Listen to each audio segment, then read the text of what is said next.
Right, good news for war veteran vakarwa hondo yefirst chimurenga vaiva ndobva vazotorwa vakaendwa navo kubritain uko unongoziva kuti kudhara kavarungu vaidherera zvisingaite zviri hakomanaka. So nyaya yanetsa cause vanhu vari kunzi havangangorambire vari kueurope saka panapa dhiri riri kunzi rasainwa pari kunzi British authorities have granted Zimbabwe permission to repatriate the remains of first chimurenga war heroes that were shipped to Europe during the early colonial period as war trophies. Nyaya inoitika ndeyekuti pakazoya varowana pafirst chimurenga pakadozaya nyaya yacho munofanira makaenzwa mani kuti ivo vaiendawo nesembo kuti tapedza ningi ndiye anga achinetsa ikoko because like izve zvinongoronzi kuna ari kunetsa vanhu mupolitics, kuna vanhu vari kuita opposition onzi ningi naningi right toda musoro wake kuno kuti muone kana makamuzwa nyaya yekunzi musoro wemunhu musoro wake toda kuona musoro wake kuno. So ndo situation same yakaitika pafirst chimurenga sekunzwa kwataizviita cause inini pafirst chimurenga ndakandisipo but sekuzvinzwa kwataita. Yes of course I don't believe nyaya inotanga nekuti hanzi because kazhinji kacho inenge iri yekunyeba but apa ndo zvakaitika ende nguva yese iyi tanga tiri kunyaudzwa nevamwe vanhu vaitozvita kunge ndo vakatoseta malevels acho cause amen takazonorwa hondo tikanodididi kune vanhu vakanyatsofira nyika iyi kuti nyatsoifira zvekuti up to now havana kana chimwe chavaka enjoyawo. Tikada kutoenda kana kune hama dzana Mbuya Nehanda vachina nasekuru Kaguvi vanhu vaya vainzi vakanyatsoita zvihombe muhondo kana kuti vakanyatsonofira nyika chaizvo ukada kunoona mafamilies avo unoona kuti hapana futi kana chinhu 1 chavakabenefita. That one is a topic for another day but chazoitika panapa government since yafambira nyaya idzodzo yekuti vanhu vauye vadzoswe pane nyaya zviri kuitika maZimbabweans vari kukomplaina zvisingaite because ndiri kunzwa umwe ari kubvunza kuti ko mabhonzo anotipeiko amurikuda kuteera iwayo handiri mukuzviona umwe vari kubuda vari kuti we always hear of Mbuya Nehanda even on statues in is Sekuru Kaguvi ever remembered or it has something to do with gender favor kana zvakadaro kupe ngatonge arangarirewo sekuru right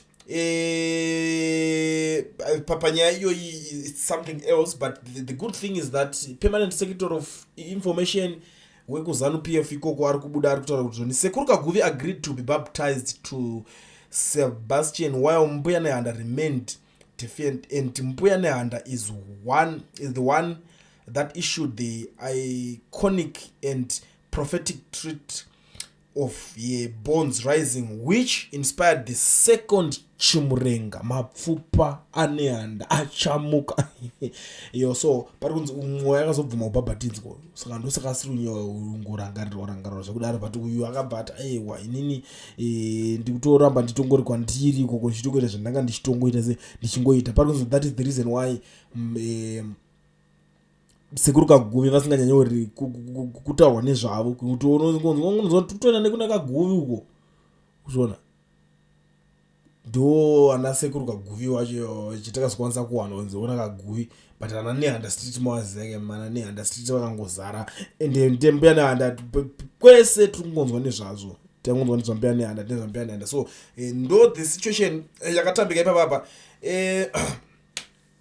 asi ndiri kusangana nerimwewo panapa ari kuti asi wati zvezvitunha why not take care for the living improve our livelihood mushonga ngaiwanike muzvipatara apa ari kupopotwa zvisingaite kutambisa mari kunotorana nemapfupa evanhu who died long back munyika hamuna chakanaka pfungwa dzenyu dzinombori pai chaizvo it seems mazano hamuna kana 1 ane pfungwa kana moyo akomana ainyanedza but you mean muri kuona useke nyaya what do you think guys let's talk about this man I think we have to talk about this issue man iyoyi kai yekuti muri kupaona sei parinotorwa mapfupa because some people are complaining imimi muri kuti wokudi I think it makes sense ngatimbotaura ipapa uyai tinzwe mu comment section ngati tichitaurana indoda kutodzika ne comment section yenyu izvi ndimonzwa kuti imimi mukuti wokudi mukuzvitambira sei kwamuri kuma TV mana yenyika ikoko kunyaya yekunzi mapfupa aroda kunotorwa ambuya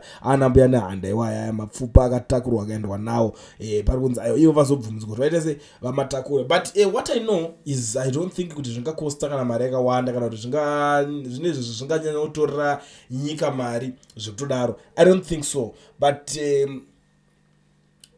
what I think is zvinogona kuva good pakungoti alright mapfupa acho vataurirana azouya oiswawo paheroes eka zvingori nekamwe kawo good. So but I'm not saying kuti zvinezva zvinowedzera munyika.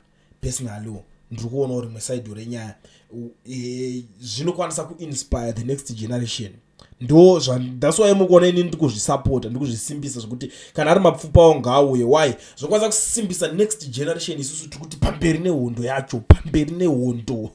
Saka totoziva kuti kana even anyone wegeneration yedu akafa anorangarira chero akatombonzi azobuda papane iyo government yanga iripo yekutanga vakanyorwa nayo kufirst chimurenga iyoyo vakazovaita izvozvo ikavauraya. But iko zvinezvi pazosvika vana vavo vakarwira vakutonomira kuti mapfupa adzoke. Saka even izvezvi kana usingadi even any political party yaunenge usingadi chero kanzika kuuraya kazoita sei mapfupa ako anozoitirwa plan. Zvino inspire izvozvo the next generation, the new generation kuti unofanira kungoita sei kungorangarirwa.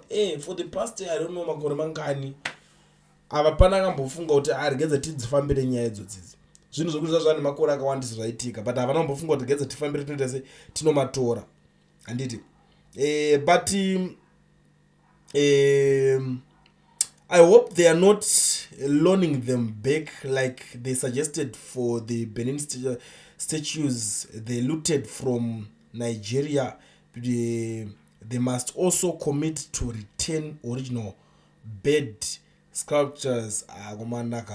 We need mental representation of our citizens and families who dearly love British citizens, especially those who are in government who claim to be patriotic. I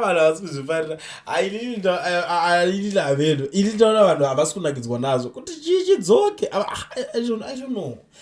And so zoti Zimbabwe, is it because takanyanyisa kubva tapindwa nepfungwa dzemachechi tobva tatoona kuti vamwe vanongoita zvavanani. But for us to be here, let's be very honest, ukaona isusu pana patangunzi tiri kuenjoya like izvinhu zvese anything to do with nyika yeZimbabwe handiti tiri kuita kakuenjoy even though pasina hapo zvakazochinja pakazopinda ZANU-PF aina kana one chinja yakachinja chine musoro chatinoona mitemo yese yekansel yakasiwa iswa kudhara vakangotora vakangoita take over. Saka ndongori utongi wacho varungu yakangochinja ngori ganda chete vakangosiwa vakadaro masystems ese avana kumbogarawo pasi vakati takubvisa iyi mitemo itakuda iso takurerutsira vanhu nguva yekuita izvozvo vakaishaya vakangofokasa nezvozvi zvavo zvokungokontinue zvokuti vakatongoti gatingopinda titongonanzva titongodyawo. Saka zvinogona kusameka sense zvechokwadi. That's why muri kuona vanhu vari kupopota because vanhu vangori supposed kunge vachicelebrate. People were supposed to be happy kutonzwa okay vari kudzoka ndo vanhu vakanotirwira but yes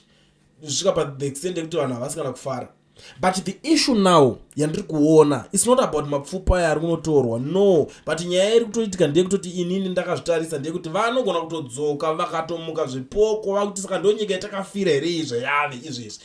That's what I think because mitemo iyoyi iri kutorohwa yemakansel. Tarisa zvekuita vanhu kanzuru zvezvi tarisa zveuri kuita zvezvi wotozonzi aiwa nyika yedu ndo zvatoita ime wakomana emende munotarisa kune dzimwe nyika man go out there for example enda kuSouth Africa, come to South Africa izvesi uone kuti dziri kupakwa paimota dziri kubhadhariswa dollar iri kupaka dziri kubhadhariswa ma10 rand 20 rand here.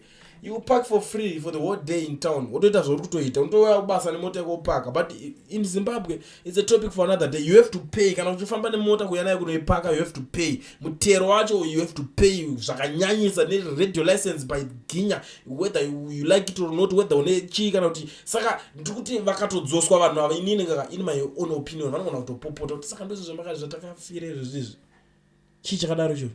But anyway, what is Zimbabwe? I'm not here kuti ndiswerere chingoita zvakuda kungoramba chingoita ngonzanzi kulenda anorafura kana kudii. Andakupfuro nenyaya nepamuri tingoirefura kuti mungoenzwa kuti nini ndikuita sei ndikuionawo sei. Nguva inotoda kusiyira kuti imimi mundudzo mukuti nyaya munoiona sei. Angu maonero ndatotaurawo ipapapa. enyu maonero ndo akudiwe zveso. Asi ndisati ndaenda ndautongogara ndazivisa vanhu kuti kana uchinge uri muSouth Africa uchida kuregisterwa company wobva wavhurwa FNB business account usina work permit kana study permit, fonerai munhu anonzi Owen, mubate uya nenhamba dzandaisa pascreen, roi mascreenshot mugare mataura naye ipapapo, anokubatsirai, anokuitirai zvinhu.